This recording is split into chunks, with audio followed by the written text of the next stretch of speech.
Hit you with another one of them old phenomenal shits.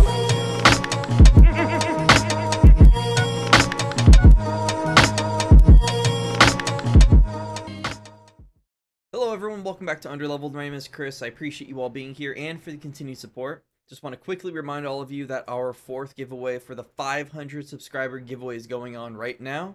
So if you check the description down below or the pinned comment, you'll find a link to Gleam. You go to Gleam, you do the stuff, you get the entries, and in like 2.5 weeks or whatever, I'll give one of you lucky people Steam keys for Civilization, Outward, and Warhammer Vermintide 2. Thank you all again for the support. And if you want to keep supporting the channel, be sure to like, subscribe, and ring the notification bell so you can keep getting this mediocre content. Also, I want to quickly remind you that the Sky Raiders of Abrax videos are going to come back next week, as well as I'll be wrapping up the Nardor, the Withering Worm, the Warlock Patron I've been making. I'll be wrapping that up soon, either next week or the week after. I've been trying to make a little bit more time to get these videos done so I can actually hang out with my dad before he leaves. So yeah, family first is what I always say. Now on to the video. So this isn't the first time we've been introduced to the Rune Child subclass for Sorcerer. It was also in the original Tal'Dorei Campaign Setting book, released however many years ago. However, the class has seen some changes between publications, and I think it's interesting enough to still cover. So what exactly is a Rune Child? Well, we know Shaun Gilmore is a Rune Child. Shaun Gilmore from Campaign 1 of Critical Role, as well as Exandria Unlimited. But what comes with that?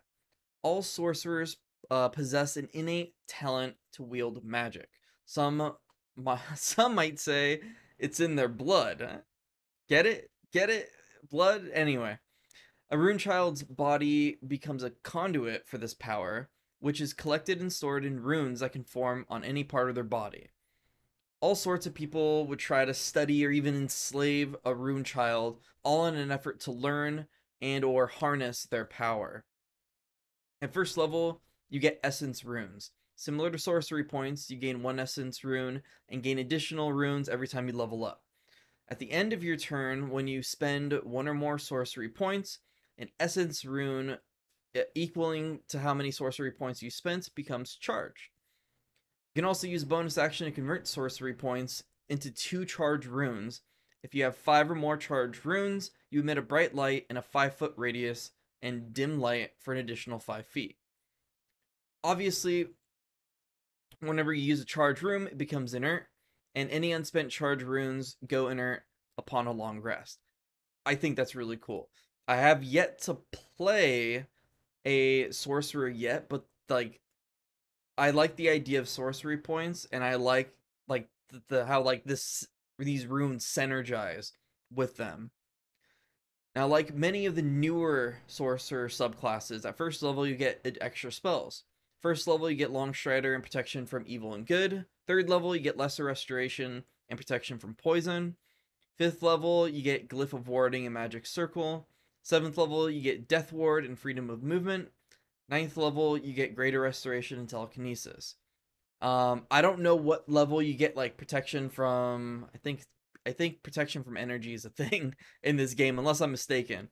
But I think that would have been pretty cool to get that as well. I think that would have fit in thematically. I don't remember what level it is, so that's probably why they didn't add it. Because all these are good options. I think Longstrider, those kind of the one where I'm like, that and Death Ward and Freedom of Movement.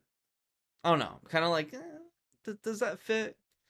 Well, I mean, they only have access to the player handbook spells to do this, since they're using the open game license, so, you know, can't get everything. And finally, at first level, you get Glyph of Aegis. As a reaction, you expend charge runes when you take damage. Roll a d6 equal to the amount of charge runes you spent, and reduce the damage by that amount. At 6th level, you can expend up to 3 charge runes to protect an ally, so long as they use the charge runes within an hour. I think that's super cool. And, I mean, yet another way to use the charge runes. I like that they're giving you multiple ways to utilize them. Now at 6th level, we got Sigillic. Oh my god. English, man. Augmentation. When you make a strength, dexterity, or constitution ability check, you can expend a charge rune as a reaction to gain advantage. I think that's pretty cool. Also, once a long rest, you can do the same for saving throws. Again, very, very useful. I like that it's not just one thing, like charge runes are only for like one type of thing, be it attacks or, you know, defensive use. I like that there's multiple uses for these runes. Manifest Inscriptions is another subclass feature you get at 6th level.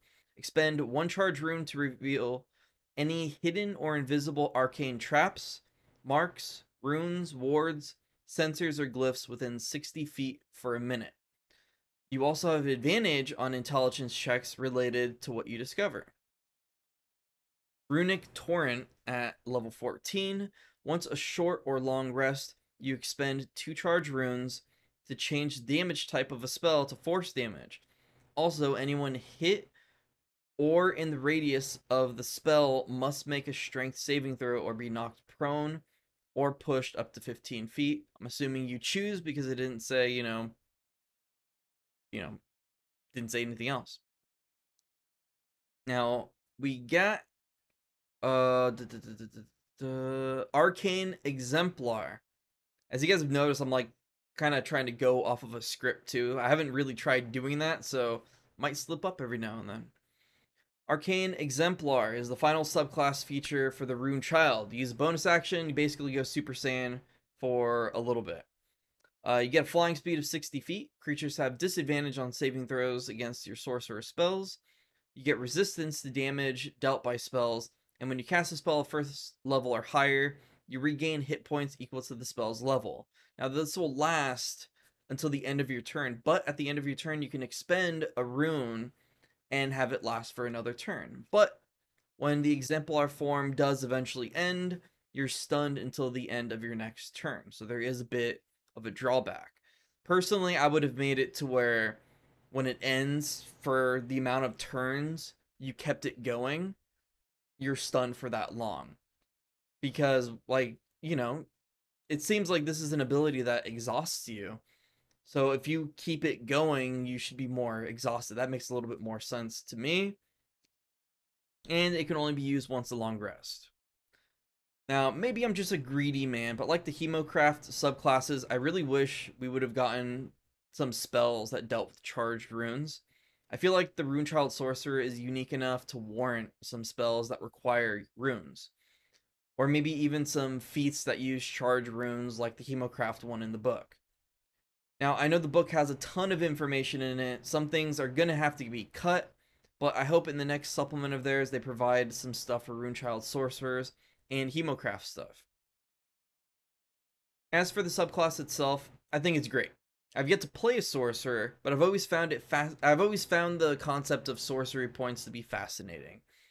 And now to have these runes as an additional resource that complements the subclass, the class as a whole, I want to try it out even more.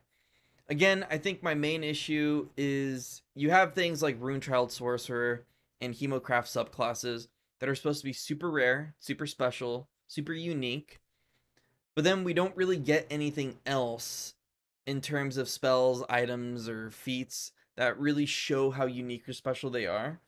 It's kind of like in the Explorer's Guide to Wildemount, we had the Dunamancy subclasses, and it came with some spells to go along with it, and it came with like some items that were related to it.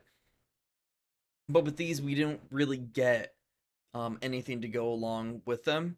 I feel like it's a missed opportunity, but this is only their first book.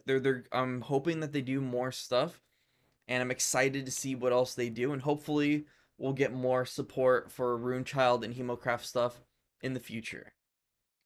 So, that'll wrap up this episode.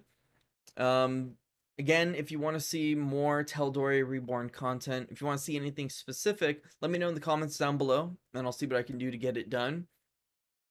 I think that's what I'm going to do with these videos, is like every other video is going to be like a subclass, so going over like more mechanical stuff. And then after that, it's gonna be, every other video is gonna be stuff that I think will relate to like Critical Role, like the show, the campaign. But yeah, let me know what you guys think about that. Again, thank you for being here. Have yourselves a good day, and I'll catch you in the next one.